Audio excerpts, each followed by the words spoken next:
The dusty streets of Madisonville, Texas, had never witnessed anything quite like the moment when Martha Owens walked away from her 19-year-old daughter Natalie, and never looked back, all because a traveling salesman named Vernon Hayes told her to choose between him and the girl who had been nothing but a burden since birth.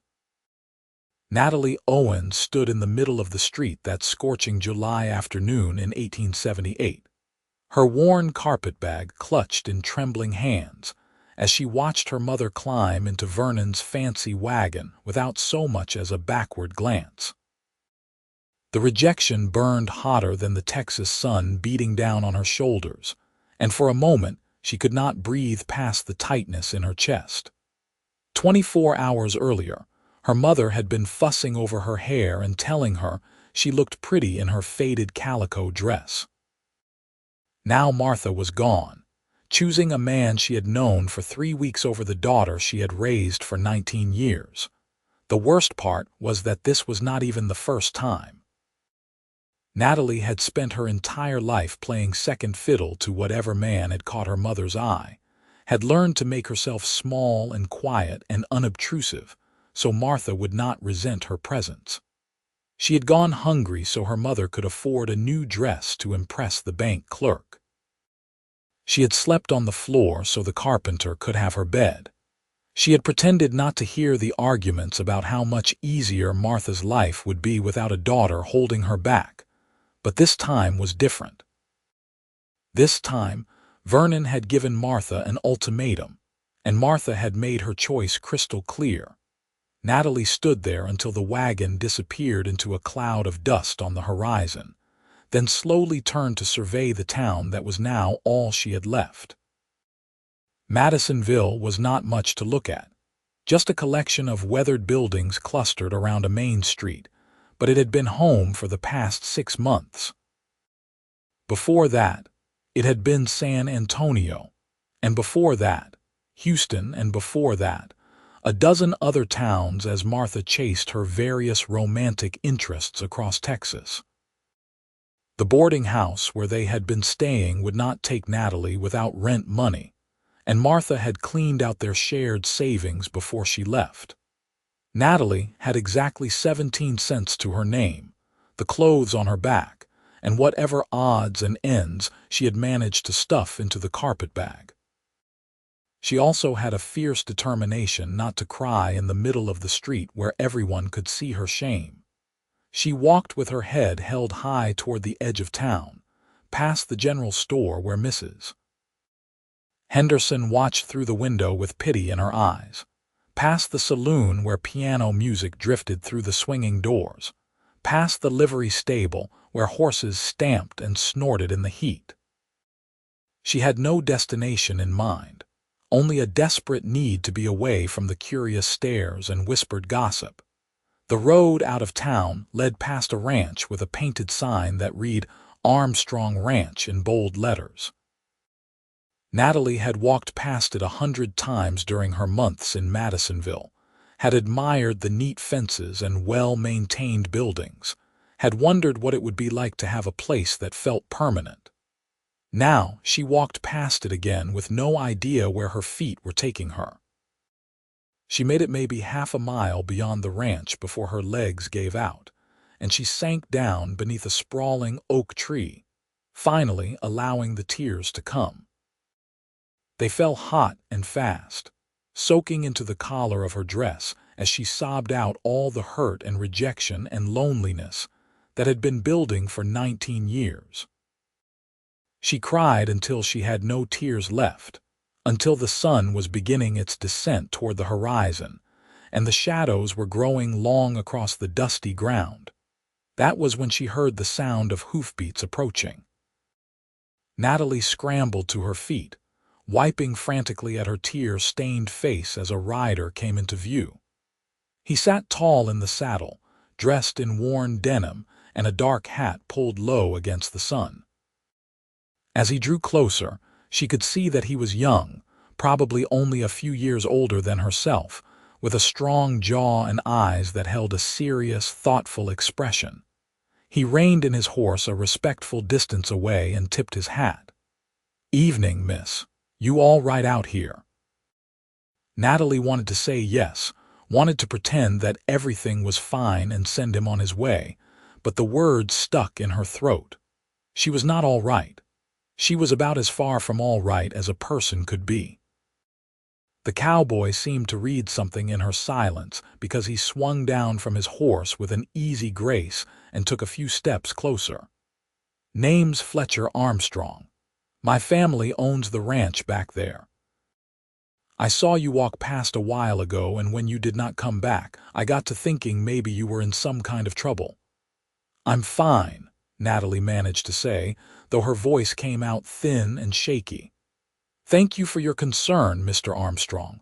Fletcher," he corrected gently. "And forgive me for saying so, miss, but you do not look fine. You look like someone who could use a friend." The kindness in his voice nearly undid her. She had to look away, blinking hard against fresh tears. "I don't want to be anyone's burden."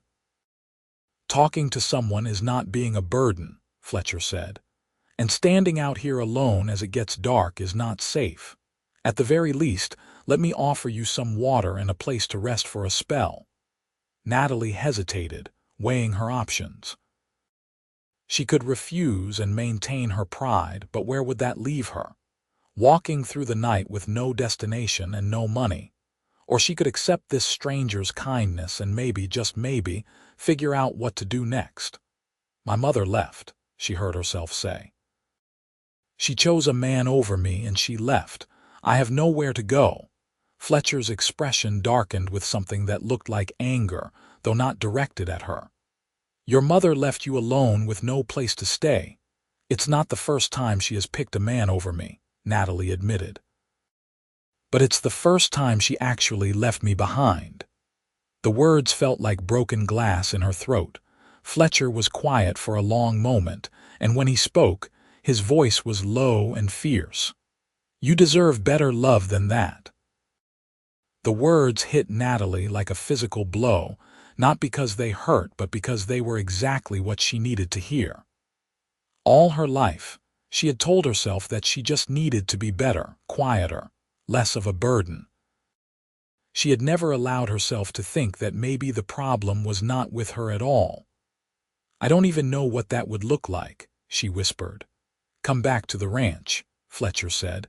"My mother runs the household and she has a good heart. We can at least give you a meal and a place to sleep tonight, and tomorrow we can figure out what comes next. No obligations, no expectations, just basic human decency." Natalie looked into his eyes and saw nothing but genuine concern. No ulterior motives, no calculations about what he might gain. Just simple, honest kindness.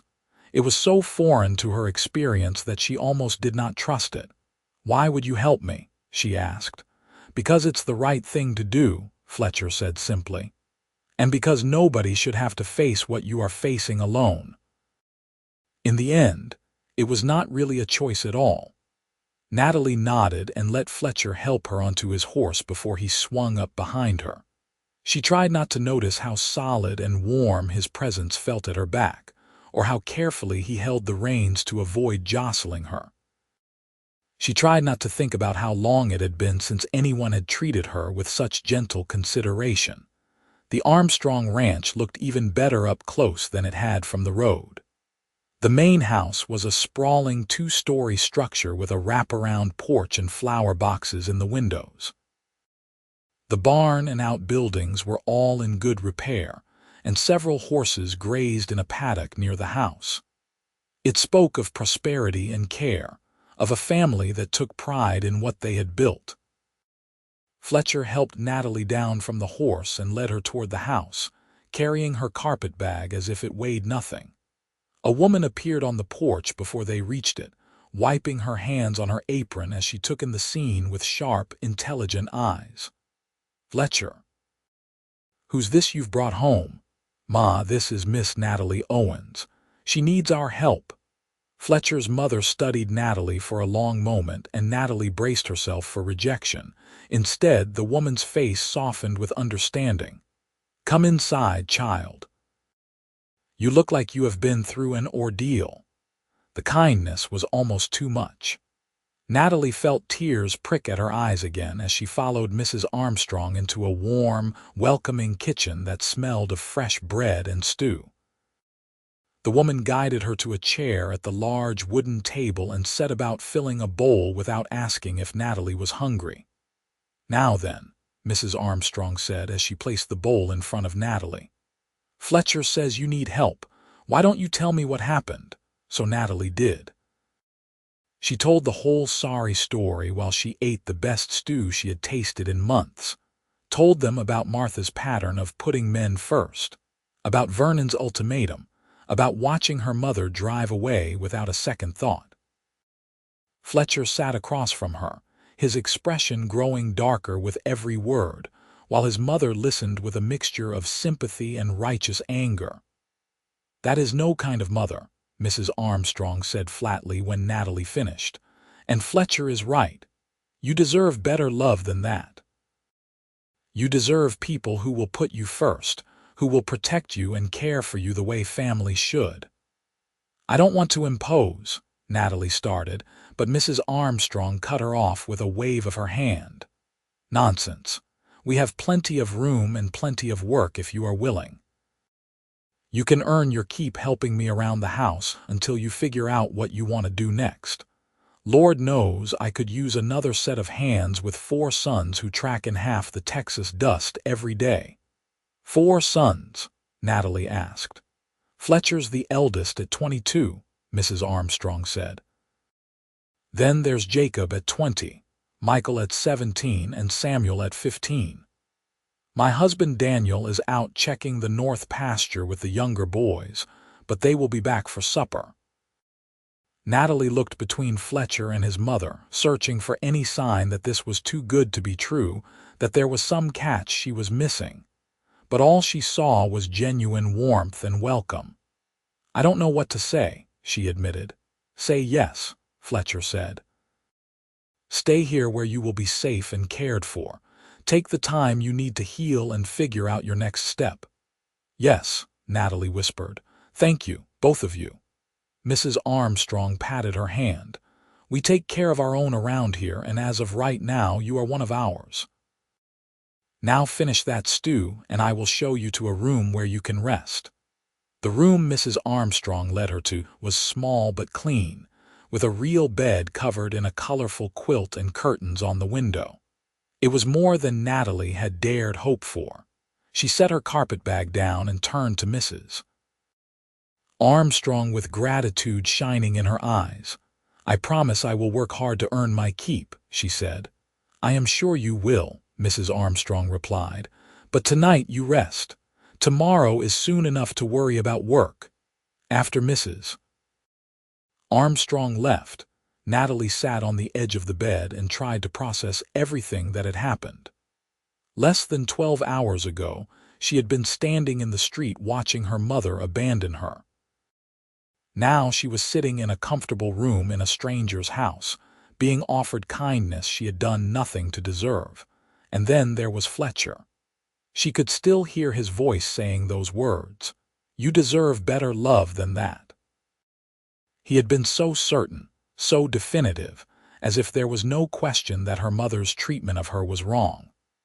Natalie had spent so long blaming herself that it had never occurred to her to be angry at Martha for failing her so completely. But maybe Fletcher was right. Maybe she did deserve better.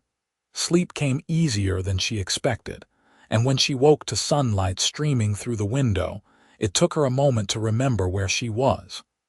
The smell of coffee and bacon drifted up from downstairs, and she could hear voices and laughter echoing through the house. Natalie washed her face in the basin on the dresser and tidied her hair as best she could, then made her way downstairs. The kitchen was full of people now. Mrs.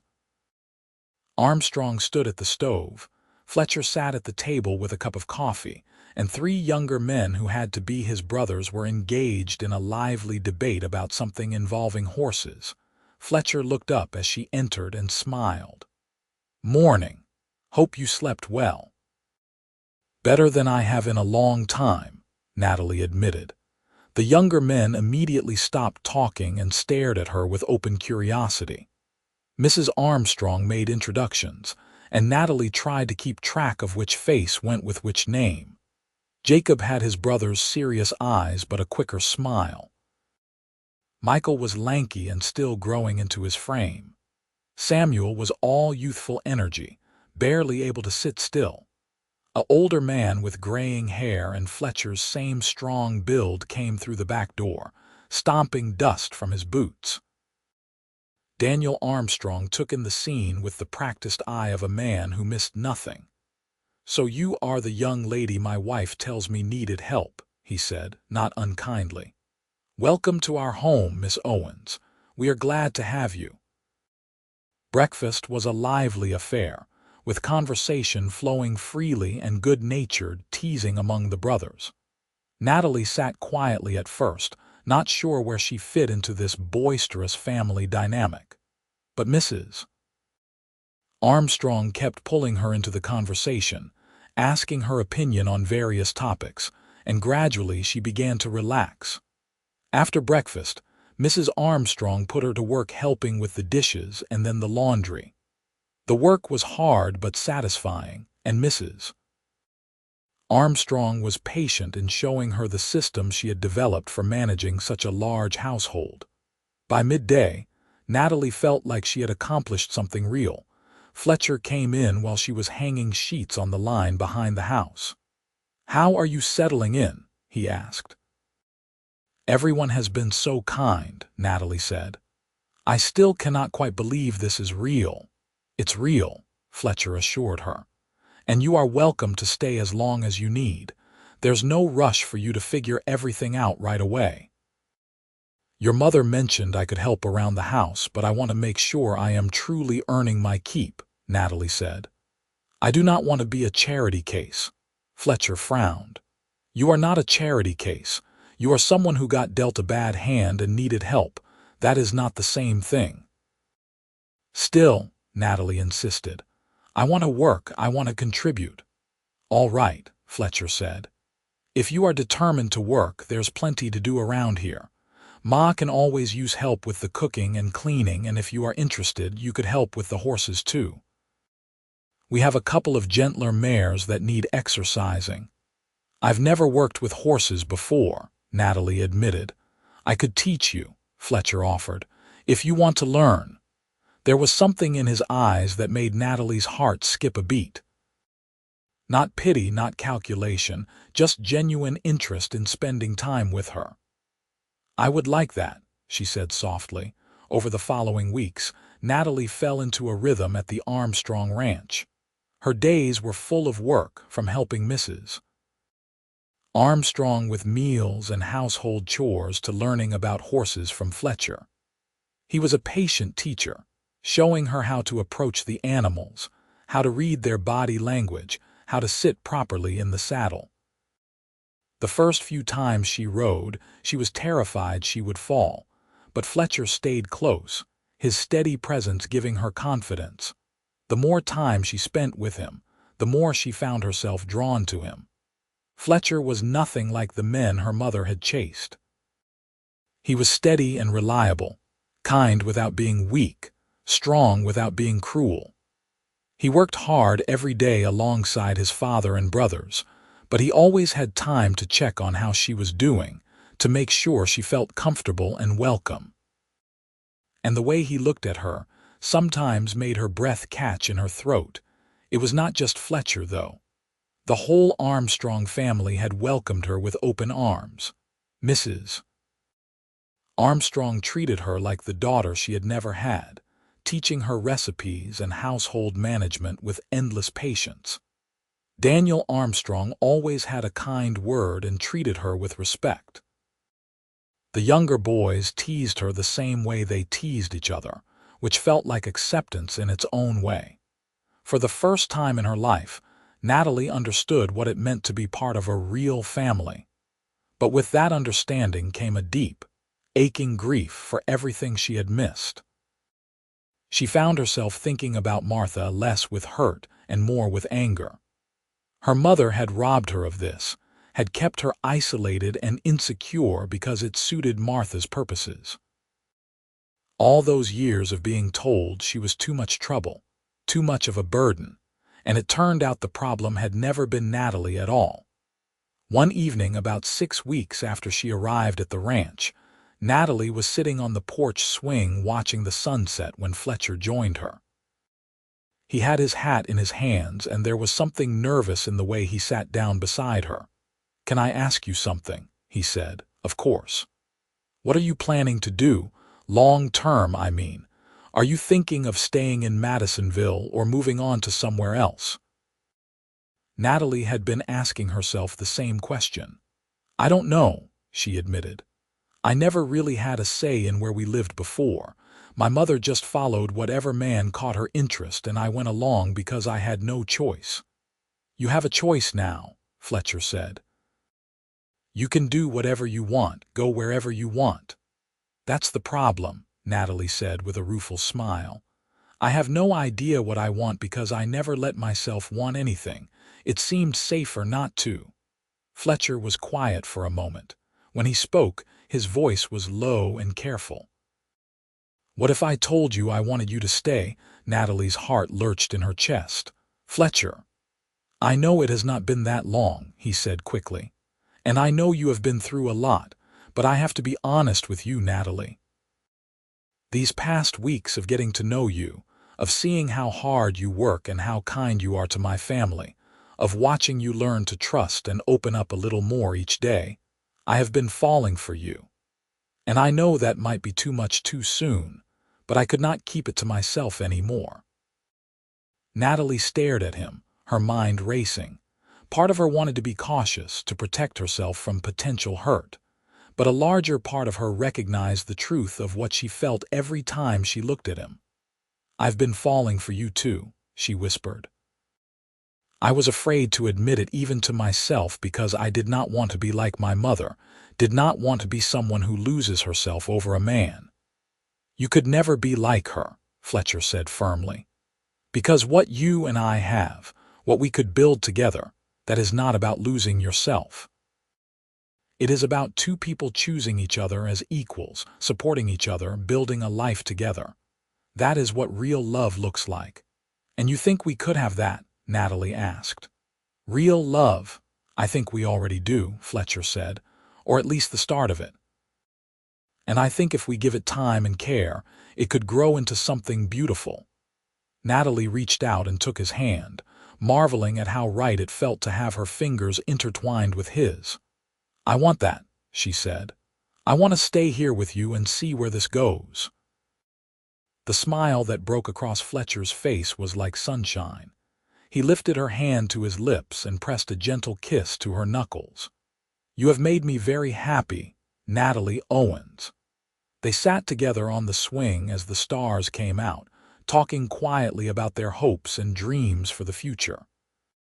Fletcher told her about his plans for the ranch, about wanting to expand the horse breeding operation and maybe start running some cattle. Natalie talked about wanting to learn more, to discover who she was outside of being Martha's daughter. "You are so much more than that already," Fletcher assured her. "You are strong and resilient. You have a good heart and a sharp mind, and you deserve to be loved for exactly who you are." The words wrapped around Natalie like a warm blanket, healing wounds she had not even realized were still bleeding. For the first time in her life, she allowed herself to believe that maybe she was worthy of love after all. As summer turned to fall, Natalie and Fletcher's relationship deepened. They were careful to be respectful, to take things slow, but there was no denying the connection between them. Fletcher courted her properly, with walks in the evening and small gifts like wildflowers he picked in the pasture. He talked to her about everything, asked her opinion, listened when she spoke. He treated her like she mattered, like her thoughts and feelings were important. The rest of the Armstrong family watched their growing romance with approval. Mrs. Armstrong told Natalie privately that she had never seen Fletcher so happy, and that she could not have picked a better match for her son if she had tried. Daniel Armstrong gave his blessing early on, telling Fletcher that Natalie was exactly the kind of woman who would be a true partner in life. The only shadow on Natalie's happiness was the occasional thought of her mother. She had heard nothing from Martha since that day in July, no letter or word to explain or apologize. Part of Natalie wondered if she should try to reach out, to let Martha know where she was. But a larger part of her recognized that Martha had made her choice, and Natalie needed to make her own choice too. She chose the Armstrongs. She chose Fletcher. She chose herself. In late October, Fletcher asked her to marry him. They were out riding together, something they did most afternoons when the work allowed. Fletcher had led them to a spot by a creek where the cottonwood trees were turning gold and the water ran clear over smooth stones. He helped her down from her horse and then took both her hands in his. "Natalie, these past months with you have been the best of my life," he said. "You came to us broken and hurting, and I have watched you heal and grow and become even more amazing than you were before. You fit into this family like you were always meant to be here, and I want to make it official. I want you to be my wife if you will have me." Natalie felt tears streaming down her face, but these were happy tears, joyful tears. "Yes," she said. "Yes, Fletcher, I will marry you." He pulled her into his arms and kissed her, and it felt like coming home. Everything she had been searching for her entire life was right here in this moment, in this man's embrace. Safety and love and a future full of promise. They married in December, in a simple ceremony at the church in Madisonville. Mrs. Armstrong helped Natalie make a dress from beautiful cream-colored fabric, working late into the night to ensure every stitch was perfect. The whole town turned out for the wedding, eager to celebrate with the Armstrong family and to welcome Natalie into their community. As Natalie walked down the aisle toward Fletcher, she thought briefly of her mother. Martha should have been here for this, should have been crying happy tears and fussing over her daughter's hair. But Martha had made her choice, and Natalie had made peace with it.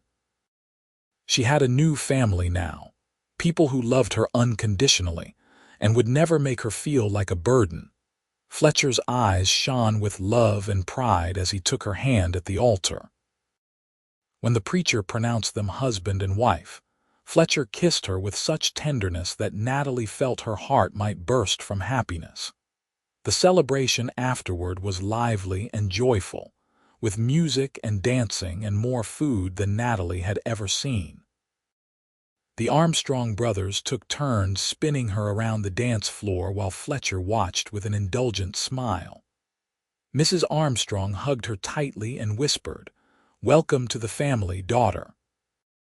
That night, Fletcher carried her over the threshold of the small house he had built for them near the main ranch house. It was not large, just 3 rooms, but it was theirs.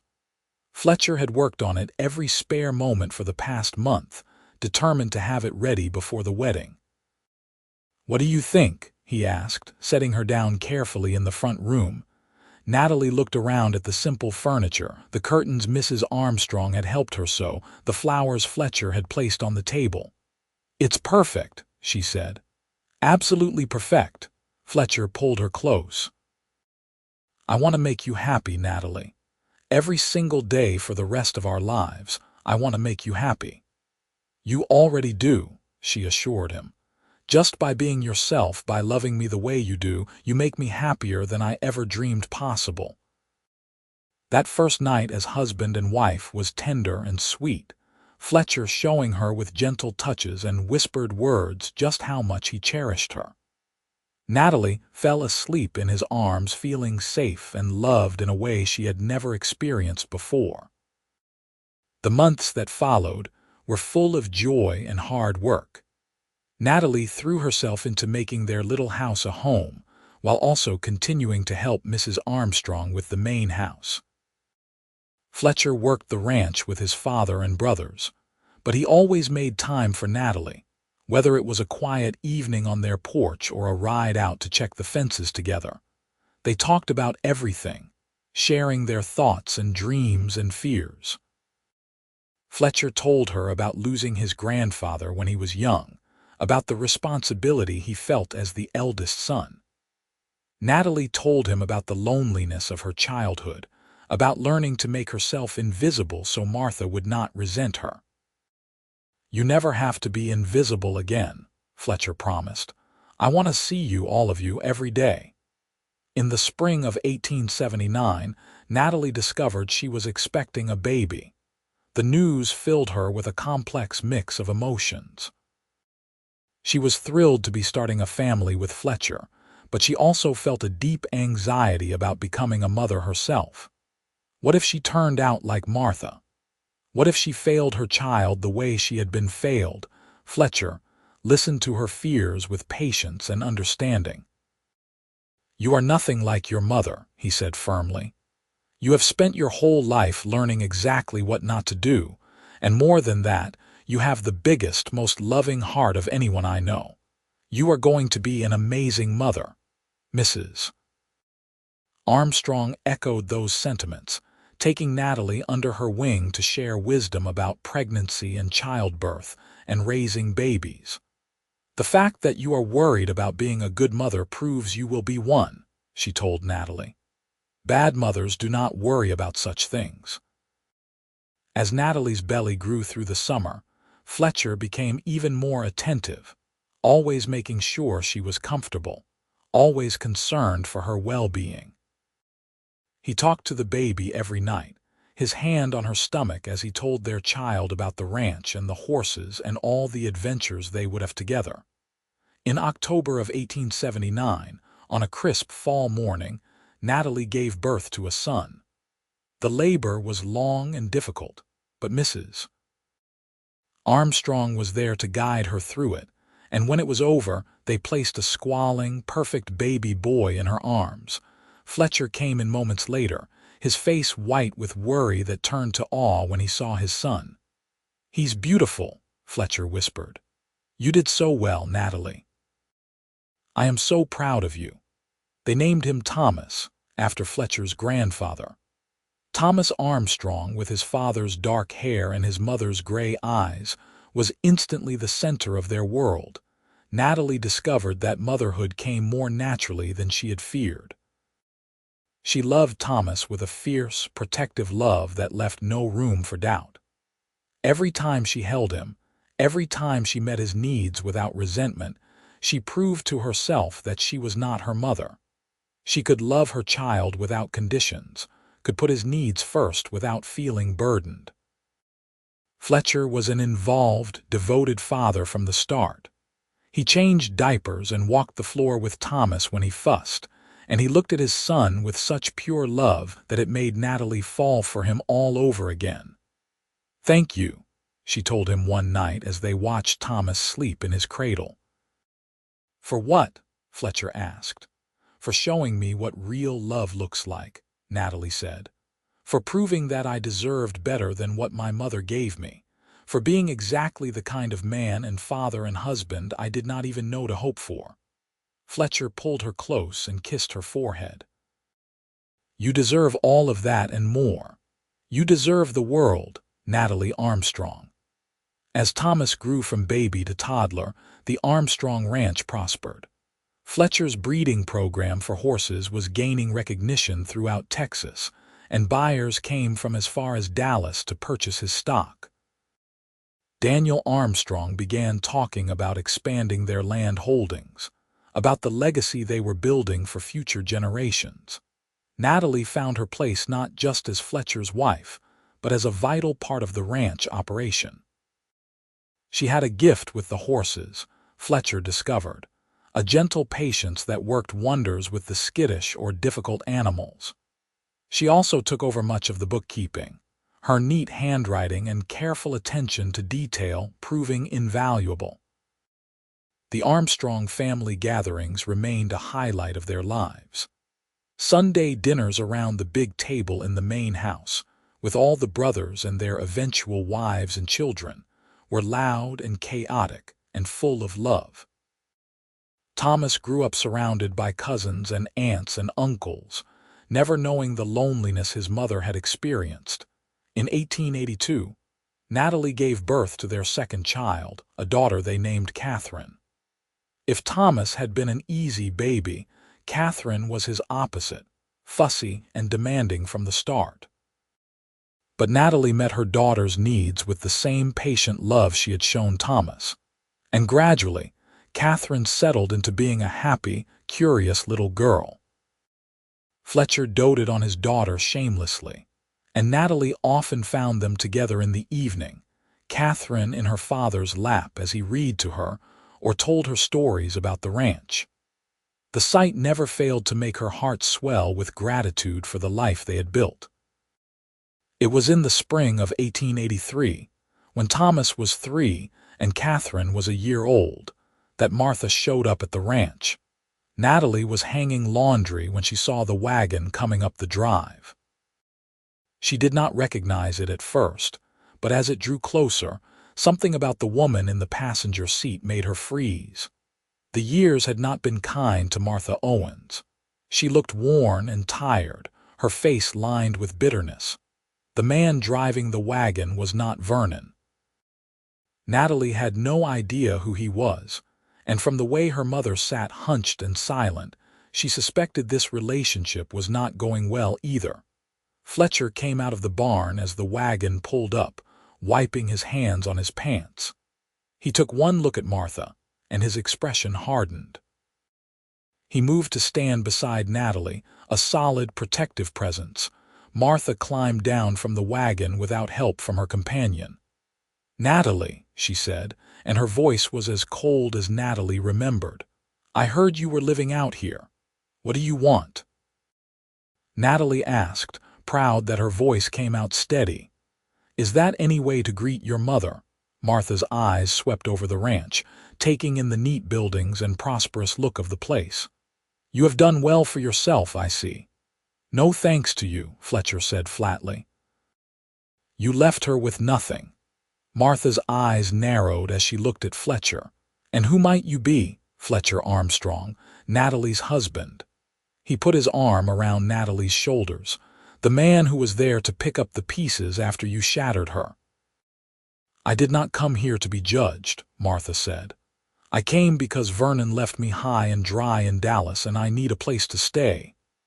The audacity of it took Natalie's breath away. "You want to stay here? After what you did?" "You are my daughter," Martha said, as if that explained everything. "You owe me." Something inside Natalie that had been bent and bruised for 19 years finally snapped straight. "I owe you nothing," she said clearly. "You gave birth to me, but you were never a mother to me. You made me feel like a burden my entire life. You chose man after man over me, and when Vernon gave you an ultimatum, you walked away without a second thought. You left me alone with 17 cents and nowhere to go." "I gave you a roof over your head and food to eat," Martha protested. "The bare minimum," Natalie shot back. "And even that came with constant reminders of what a sacrifice it was, how much easier your life would be without me. Well, you got what you wanted. You got rid of me, and I found people who actually know how to love without conditions." Martha's face twisted with anger. "After everything I did for you, this is how you repay me." "You did not do anything for me," Natalie said. "You did the bare minimum required to keep me alive, and you resented every moment of it. But I am done feeling guilty for existing. I am done trying to earn love from someone who is incapable of giving it." Fletcher squeezed her shoulder in support. "You heard her. You are not welcome here." Martha looked between them, and for a moment something that might have been regret flickered in her eyes. But it was gone as quickly as it came, replaced by her usual bitter expression. "You will regret this," she said. "Blood is blood, and someday you will need me." "I will never need you," Natalie said with absolute certainty.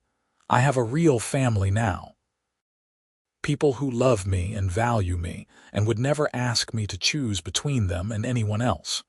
You taught me exactly what love should not look like. And for that, I suppose, I should thank you. Because knowing what I did not want made it easy to recognize the real thing when I found it." Martha turned back to the wagon, her movements stiff with anger. Her companion, who had sat silent through the entire exchange, finally spoke. "Martha, maybe you should apologize to the girl." "Mind your business, Harold," Martha snapped, climbing back into the wagon. She did not look back as Harold turned the horses and drove away. Natalie stood watching until the wagon disappeared from sight. Then she turned into Fletcher's embrace and let out a long, shaky breath. "I did it," she said. "I actually did it." "You were magnificent," Fletcher said proudly. "I am so proud of you." Mrs. Armstrong came out of the main house, having witnessed the confrontation from the window. She pulled Natalie into a fierce hug. "That woman has some nerve showing up here. Are you all right, dear?" "I am," Natalie said, and she realized it was true. She felt lighter somehow, as if she had been carrying a weight for years and had finally set it down. "I think I am actually better than all right." That night, after the children were asleep, Natalie and Fletcher sat on their porch and talked about what had happened. "Do you think she will come back?" Natalie asked. "I doubt it," Fletcher said. "She was looking for an easy solution to her problems, and you made it clear that is not what she will find here. But even if she does come back, we will face it together." "Together," Natalie repeated softly. "I like the sound of that. We are partners," Fletcher reminded her, "in everything. Your battles are my battles, your joys are my joys. That is what marriage means." Natalie leaned her head on his shoulder. "How did I get so lucky to find you?" "I think I am the lucky one," Fletcher said. "You walked into my life broken and hurting, and watching you heal and thrive has been the greatest privilege of my life. You are so strong, Natalie, so much stronger than you ever gave yourself credit for." "I had good teachers," Natalie said. "You and your family showed me what love and family are supposed to be. You gave me the foundation I needed to stand up for myself today." In the years that followed, the Armstrong Ranch continued to thrive. Fletcher's reputation as a horseman spread throughout Texas and beyond, and the ranch became known as one of the best places to buy quality horses. Natalie's role in the operation grew as well, her bookkeeping and management skills proving essential to their success. Thomas and Catherine grew up healthy and happy, surrounded by love and security. In 1885, Natalie gave birth to their third child, another son they named James. And in 1888, their family was completed with the arrival of their second daughter, Elizabeth. The Armstrong children knew nothing of the pain their mother had endured growing up. They knew only love and support and encouragement. Fletcher and Natalie made sure of that, determined to break the cycle of hurt that Martha had perpetuated. Natalie never heard from her mother again after that day in 1883. Sometimes she wondered what had become of Martha, if she had found happiness with one of her endless string of men, or if she had died alone and bitter. But those thoughts were fleeting, more curiosity than real concern. The truth was, Martha had stopped mattering to Natalie the moment she chose to walk away in 1878. Everything good in Natalie's life had come after that abandonment, and she could not bring herself to regret the path that had led her to Fletcher and this beautiful life they had built together. On their 10th wedding anniversary in 1889, Fletcher took Natalie back to the spot by the creek where he had proposed. The cottonwood trees were golden again, just as they had been that day, and the water still ran clear over smooth stones. 10 years, Fletcher said, pulling her close. "And I love you more now than I did the day we married." "I love you too," Natalie said. "Thank you for seeing me when I was invisible. Thank you for showing me I deserved better love." "You never have to thank me for loving you," Fletcher said. "It is the easiest thing I have ever done." They kissed as the autumn sunlight filtered through the golden leaves, and Natalie marveled at how far she had come from that broken girl standing in the dusty street of Madisonville. She had been abandoned and rejected, told she was a burden and an inconvenience, but she had survived. More than that, she had thrived. She had found love and family and purpose. She had learned that her mother's failures were not her fault, that she was worthy of love and care and respect. She had built a life rich with meaning and joy. As they rode back to the ranch together, Natalie thought about the words Fletcher had spoken to her that first day under the oak tree. "You deserve better love than that." He had been right. She had deserved better than what Martha gave her, and she had found it. In the spring of 1892, when Natalie was 33 years old, she sat on the porch of their home watching her 4 children play in the yard. Thomas, now 12, was helping James practice roping. Catherine and Elizabeth were picking wildflowers to bring to their grandmother. Fletcher came up behind her and wrapped his arms around her waist. "What are you thinking about?" he asked. "How happy I am," Natalie said simply. "How blessed, how grateful that you found me that day and refused to let me face my troubles alone." "Best decision I ever made," Fletcher said. "Well, second best. First was asking you to marry me." Natalie laughed and turned in his arms to kiss him. After all these years, he still made her heart race. After all these years, his love still felt like a miracle. "What do you think?" Fletcher asked. "Should we have another baby?" Natalie raised her eyebrows. "We have 4 children, Fletcher Armstrong." "I know," he said with a grin, "but they are such good children, and you are such a wonderful mother, and I would love to have another little one running around." Natalie pretended to consider it. "Well, when you put it like that."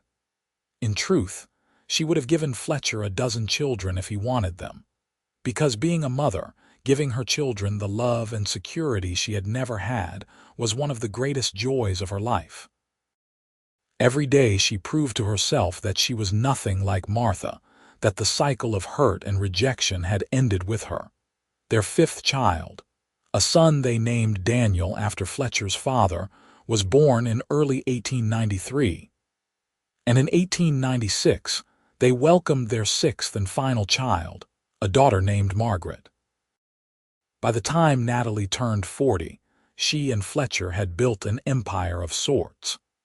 The Armstrong Ranch was one of the most successful operations in East Texas, spanning thousands of acres and employing dozens of men. Their children were all healthy and thriving, each one developing their own personality and talents. Thomas followed in his father's footsteps with the horses. Catherine had a gift for numbers and took over much of the bookkeeping as she grew older. James was fascinated by cattle ranching and convinced his grandfather to start a small herd. Elizabeth loved cooking and spent hours in the kitchen with her grandmother.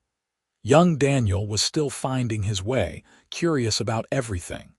And Margaret, the baby, was everyone's darling. Fletcher's brothers had all married and started their own families as well, and the Armstrong clan gatherings grew larger and more boisterous with each passing year. The main ranch house, which had seemed so large when Natalie first arrived, was often bursting at the seams with cousins and aunts and uncles.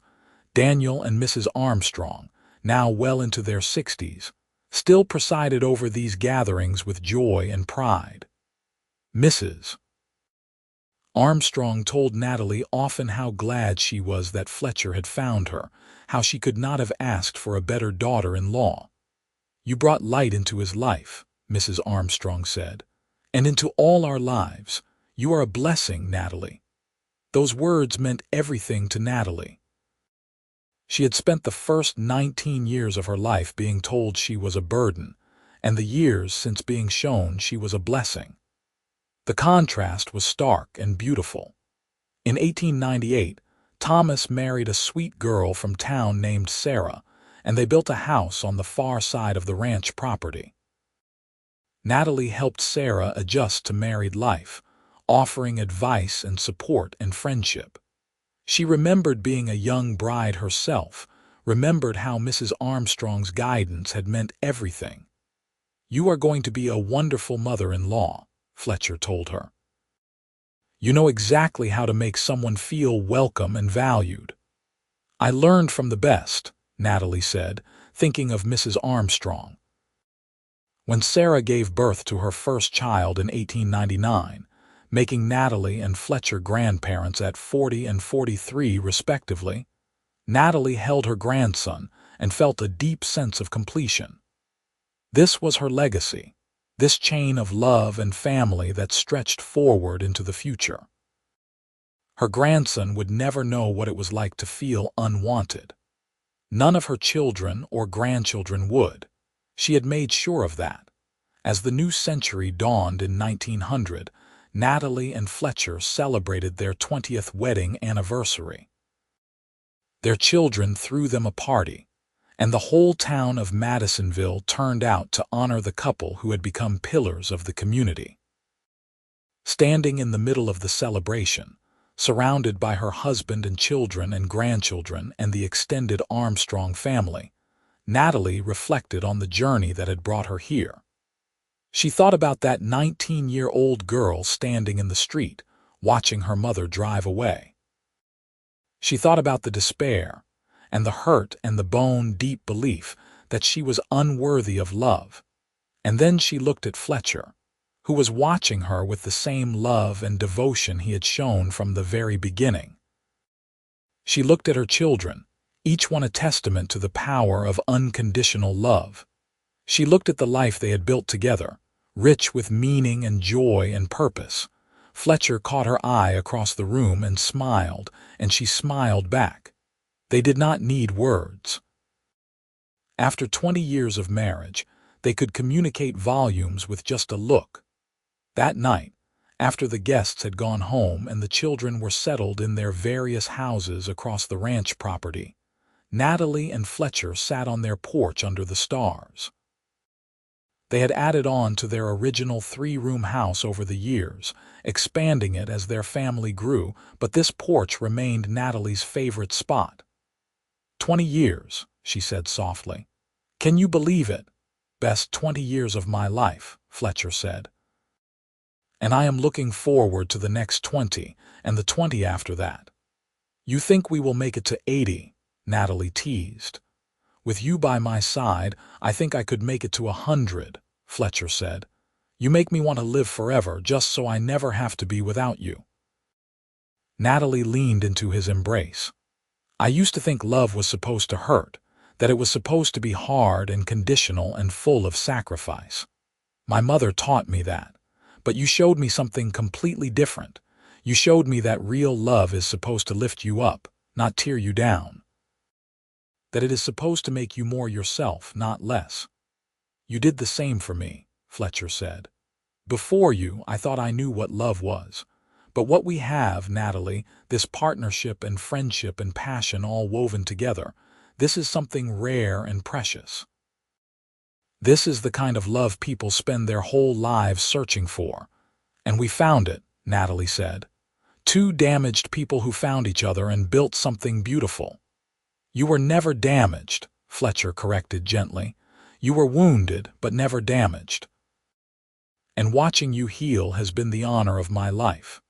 They sat in comfortable silence for a while, listening to the sounds of the night. An owl hooted in the distance and the horses moved quietly in the paddock. Everything was peaceful and right. "You ever think about your mother?" Fletcher asked. "Sometimes," Natalie admitted. "I wonder if she is still alive, if she ever found what she was looking for. But mostly I just feel sorry for her. She spent her whole life chasing something she thought would make her happy, and she missed out on the real thing. She could have had this, could have had a daughter who loved her and grandchildren who adored her. But she chose differently. Her loss," Fletcher said firmly. "You gave her every chance and she threw them all away. That is on her, not on you, I know," Natalie said. "It took me a long time to really believe that, but I know it now. I know that I was a good daughter, even if she was not a good mother. I know that I deserved better than what she gave me, and I know that finding you and this family was the greatest blessing of my life." "Second greatest," Fletcher said with a smile.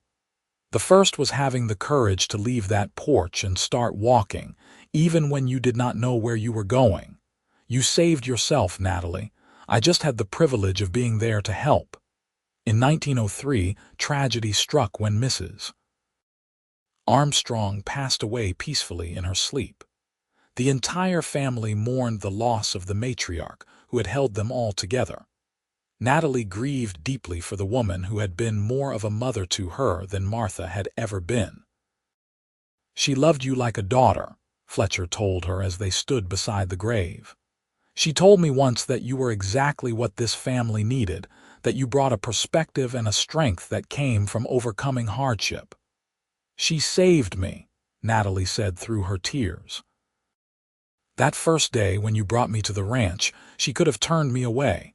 But she did not. She welcomed me with open arms and treated me like I belonged. Because you did belong," Fletcher said. "You always did." Daniel Armstrong followed his wife 2 years later, and Fletcher became the patriarch of the family.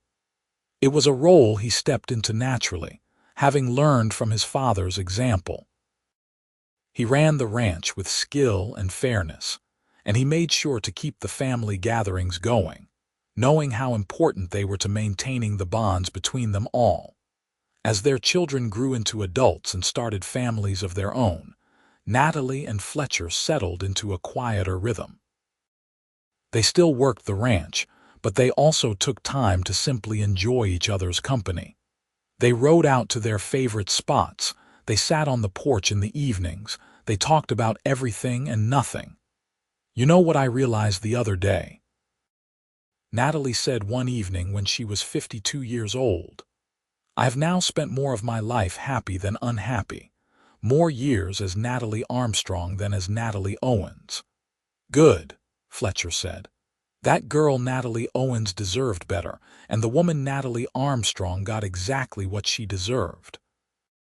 "Thanks to you," Natalie said. "Thanks to us," Fletcher corrected. "This life we built it together. Every decision, every challenge, every triumph, we faced it as partners. That is what makes it so good." In 1910, they celebrated their 30th wedding anniversary. All 6 of their children and their spouses came, along with a growing horde of grandchildren. The celebration lasted 3 days, with music and dancing and more food than anyone could possibly eat. Standing in the middle of it all, surrounded by the family she and Fletcher had created, Natalie felt a sense of profound gratitude. She thought about that long-ago day when Martha had abandoned her, and she realized that in some twisted way, it had been a gift. If Martha had not left her, she never would have met Fletcher. She never would have found the Armstrongs. She never would have built this beautiful life, not that Martha deserved any credit for it. The gift had come from Fletcher, from his kindness and his willingness to see her worth when she could not see it herself. The gift had come from his family, from their acceptance and love. The gift had come from Natalie herself, from her courage to trust and to heal and to open her heart to the possibility of something better. "What are you thinking about?" Fletcher asked, coming up beside her. "How blessed I am," Natalie said. "How grateful, how much I love you." "I love you too," Fletcher said. "More every day if that is possible." "It's possible," Natalie assured him, "because that is how I feel too." They kissed, not caring that their children and grandchildren were watching and likely laughing at the old married couple still carrying on like newlyweds. After 30 years, Natalie and Fletcher were still deeply in love, still partners in every sense of the word. As the years continued to pass, they watched their grandchildren grow and eventually start having children of their own, making Natalie and Fletcher great-grandparents. The Armstrong Ranch remained prosperous, though they gradually turned over more and more of the daily operations to Thomas and his brothers. Natalie spent her later years surrounded by family, teaching her granddaughters to cook and sew, telling stories to her great-grandchildren about the old days. She never spoke much about her life before Fletcher, about Martha and the pain of those early years. There was no need. That was the past, and she had long since made peace with it. On a warm spring day in 1920, Natalie and Fletcher celebrated their 40th wedding anniversary. They were both 61 years old, their hair gray and their faces lined with age, but their love was as strong as ever. They went back to the creek where Fletcher had proposed all those years ago, just the two of them. The cottonwood trees were still there, though older and more gnarled. The water still ran clear over the smooth stones. 40 years, Fletcher said, taking her hand, and I have loved every single day of them. Even the hard days, Natalie teased. Especially the hard days, Fletcher said. Because those were the days we got to prove our love, to show that we meant those vows we took.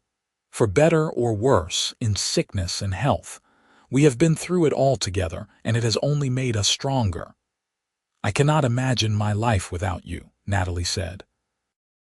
You are woven into every good memory I have, every happy moment. You took a broken girl and helped her become a whole woman. You showed me what love really means. And you showed me, Fletcher said. You taught me that real strength comes from surviving hardship, that the people who have been hurt the most often have the biggest capacity for love. You made me a better man, Natalie. A better husband, a better father, a better person.